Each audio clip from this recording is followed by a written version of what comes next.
I'm baffled. Oh! This is real terror because this thing is so expensive. If a company says their truck or SUV is capable off-road, someone's gotta test it, right?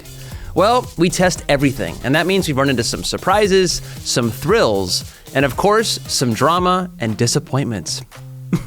We put together some of the best moments. We're Edmunds. We test hundreds of cars each year on the road and at our private track, so you get the most trusted reviews. If you want to know which car, truck, or SUV is the best, then stick with us. Some of these cars, we bring them out just to show you guys are not the legit off-roaders the companies say they are. And sometimes we're wrong. When we ran the comparison, GMC's Hummer EV had more clearance, more power, way more better and bigger tires than our non-off-road spec electric G-Wagen, and yet... This is insane. It is just walking up this hill. Oh my God. This is why we do these things, because, oh my goodness. Like the tires slip for just a second and the motor is just...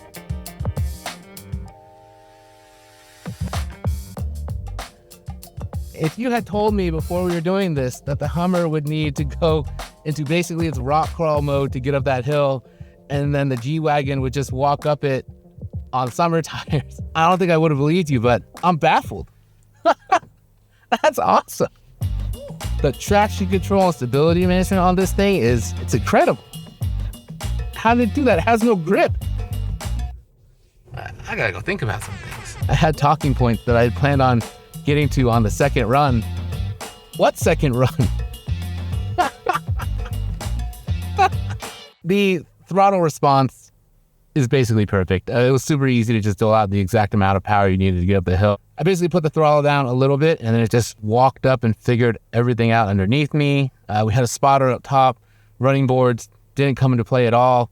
Took the exact same line as the GMC and it did it without using the low range. It did it without activating any of the locking. It's just stability and traction control we're on. Good on ya.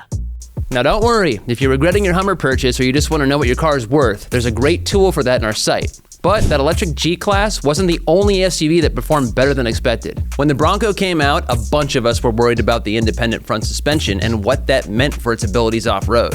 The Ford kicked Jeep's ass in our suspension tests over the whoops with that independent front end keeping things under control. We have a clear winner here, and that's the Bronco. No surprise. We expected the IFS on this thing to soak up the bumps on that, and it did. Now the Jeep did better than I expected, certainly surprised me, but it just couldn't hang with the isolation of the front end. But what really surprised us was the articulation. Sway bars disconnected, lockers on. Let's see how we do.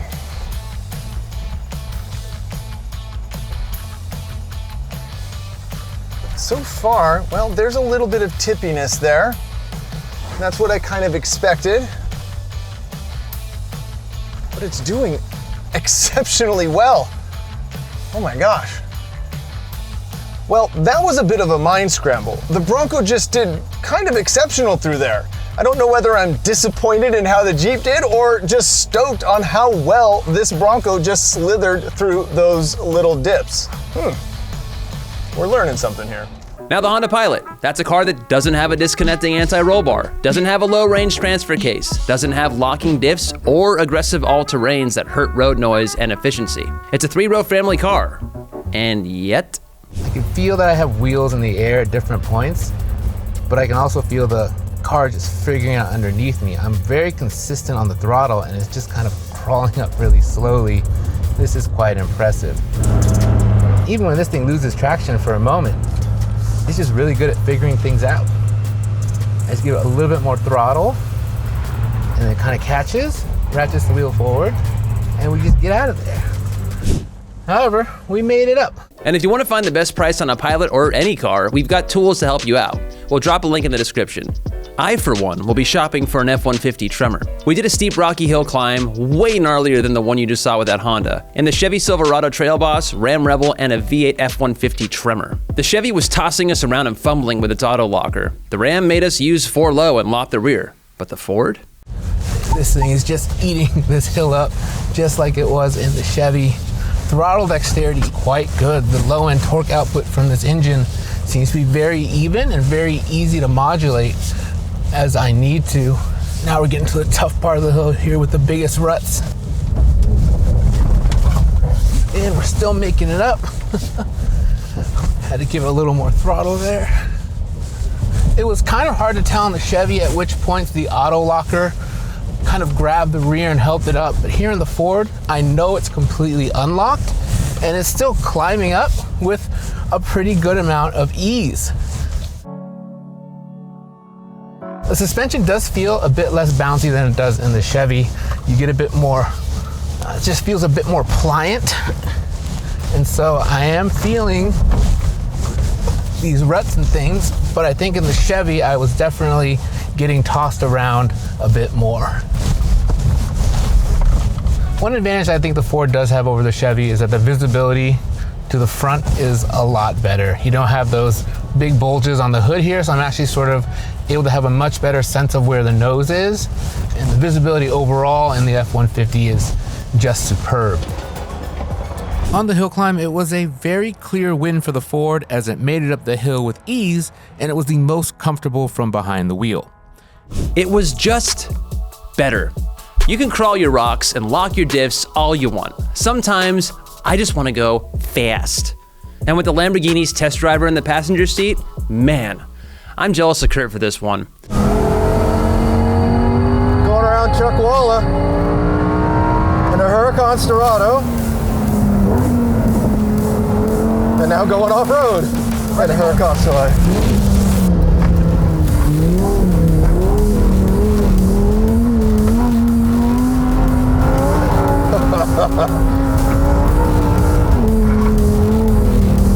Run outside, riding it. Car really lets you hold a slide beautifully.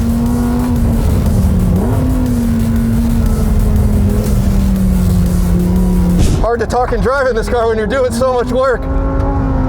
It's hard to call it work though.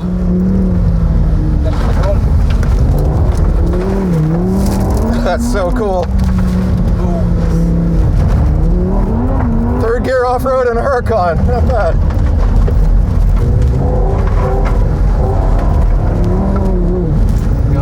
Go. Stop for a second. Although, sometimes it's more fun to hit some big speeds in a proper truck, specifically a Raptor. All right, we're going into a fast section now, so I'm gonna get on the gas a little bit earlier. Little bit of a mud puddle here. Let's brake into it. There we go. Rotate, rotate, rotate. Come on, come on, come on. Go, go, go. Yeah! Ah! They said I could hit this, so.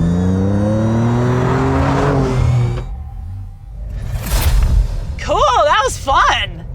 And if a Ranger Raptor's good, something tells me a 720 horsepower Raptor R is better. 3, 2, 1, go. Oh my god, okay, that's pinned. That's pinned. Here we go. It's pinned. It's pinned. Okay, no, I feel good. I feel good. Holy sh! Holy sh! This is faster than the Rivian. This is faster. This is 107. This is 107. Okay, John, what was the time there? Oh, it's time to like and subscribe so we can continue to doing more content like this. Okay, great. It's time to like and subscribe, so blah, blah, blah, blah, blah. What was my time? 21:85. And how about some love for our electric off-roaders? I love the fact, like, the stability control in this is great. There's no, like, traction control holding me back. I've got all of this, like, power right under my foot. This is fantastic. Oh my God, I love this. Oh, as terrible as this was on the hill climb, this is so much fun right now. How high can we get? Woo, super high. How high can we get? Oh, wait, that's a big dip, big dip, big dip, big dip, big dip. Lots of big dips up here. That was so much fun. I love all the instant torque. That is amazing. Did you guys hear Emmy say something about the R1T being terrible on the hill climb? I mean, yeah, you can't do as much off-roading as we do and always have a great time. You're gonna run into some drama and some disappointment. Okay, here we go.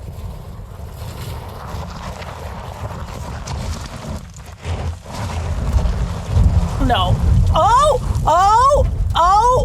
no. Now I'm stuck at 29 degrees. Okay, so while I think about my life choices here, I tell you what happened. I actually tried this 3 times. I went all the way to the left, I went all the way to the right, and this time I tried to go all the way up the middle. This definitely got me the furthest, but it is not going up. The brake torque vectoring, it's not gonna happen. I need to have a locker or I need to have the quad motor. And it's not power, you guys. It's not power, it's traction. Oh my God, I don't like this. I don't like this. Yeah, super disappointing that such an expensive, powerful, smart truck couldn't make it up a hill the Tacoma TRD Pro had zero problem with. Another bummer, the so-called off-road capability of Ford's Mustang Mach-E Rally. This allows me a little bit more time to show you what happens when you're on like a soft roading trail, like, I don't know, like a hiking trailhead or out to your cabin on the lake, something like that. And the thing is the Mach-E, it only has 5.8 inches of ground clearance. That means that I've got a pretty terrible approach angle, 16 degrees. The departure angle is a little bit better, 27 degrees. And that also means that my breakover angle, not good. It's not good at all. I mean, the last thing I want to do is scrape the front of this vehicle, but there's not really a lot I can do. Sorry. And if you want to see how we rank electric SUVs or any car, check out Edmunds.com. It's all there. But our scariest, most butt-clenchingest moment off-road recently, I know exactly what it was. Brian tackling the pipes in a $190,000 G-Wagen. I'm very nervous, but we're gonna see how far I can get. That's okay, right? That's okay. All right, so now it's time to try it in the Mercedes, and I have $190,000. All right, we're gonna. I am very nervous. Once again, of course, in low range, we've got the center diff lock, we've got the rear diff lock, not the fronts though, because we want to keep it a bit more flexible. Got my spotter John up there, thankfully. This thing costs $190,000, but on the technology front, there are no surround view cameras, which off-road are super useful. I'm almost entirely dependent on the spotter to really tell me where I am and if I'm at the right angles and if I'm where I need to be. As I said earlier, a lot of the parts in the car that you really don't want to hit are kind of exposed, especially along the sides. So we're being super careful, and that's definitely the way to do it. I'm sweating. The AC is on. Hold on, I gotta turn on my cooled seat all the way here. We're basically going forward like 6-8 inches at a time. We have to recheck. We have to make sure that nothing on the underbody is gonna hit, that nothing's gonna drag, and then we kind of creep forward again. Here we go. All right, we got over that first part. I have no idea what the front wheels are even on right now, so I'm entirely just looking at John and trying to follow directions as best I can. Ooh. Bounce there, but nothing hit on the underbody, so that's good. If we're talking just measurably, this thing actually has better ground clearance than our Bronco. So we've made it through sort of the first section, and now this part is where it gets really hard. To start the second part of the pipes, there's a really big sort of step up onto basically what's a big concrete pipe. This is the part where I think that we may run into some real issues. $190,000. Oh, all right, here we go. All right, we're approaching it right now. I can feel the first tire kind of pushing onto it. I think we have enough clearance. Yep, front right tire's up. All right, there's the front left tire making contact. Try to go up a little bit here. Oh, this would be impossible if the power delivery wasn't so smooth. Pretty phenomenal, the way that this powertrain is set up for this. This is a sketchy part. We're definitely very sideways here on this hill. John's giving me the look of like he's not sure, so we'll see what he says, but this is this is real terror because this thing is so expensive and I don't want to hit on anything. I feel like I need a break. All right, at this point, we're gonna have to lock the front just because of the way that the car is set up. We think that we can go a little further, so yeah, here we go. Nice and slow. Slow and steady, right? Slow and steady. I could barely see John's hands above the hood. He's basically just telling me come forward a little bit, steering correction, come forward a little bit, steering correction, come forward a little bit, steering correction. There's basically one line in which we can take to get through this safely, and it needs to be like inch perfect with the tires. So I'm going so slow and I'm so wired. I don't even know how to describe it. We're just kind of trying to slightly change the angle at which we're gonna come at this next part of the obstacle. Right, go forward, steering full to the right.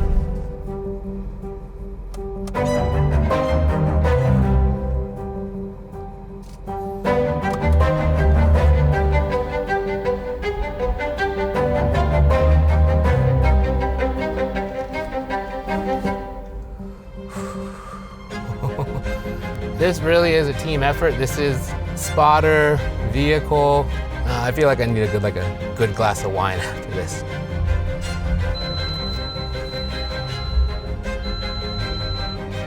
He's telling me to go slow. I'm basically using, like, you have to feed in just enough throttle to get one tire up onto one thing, and then as you're doing that, another tire is coming down on another thing. This is all brakes right now. We're a little bit coming down. He's saying slow, slow, slow to me on the outside right here.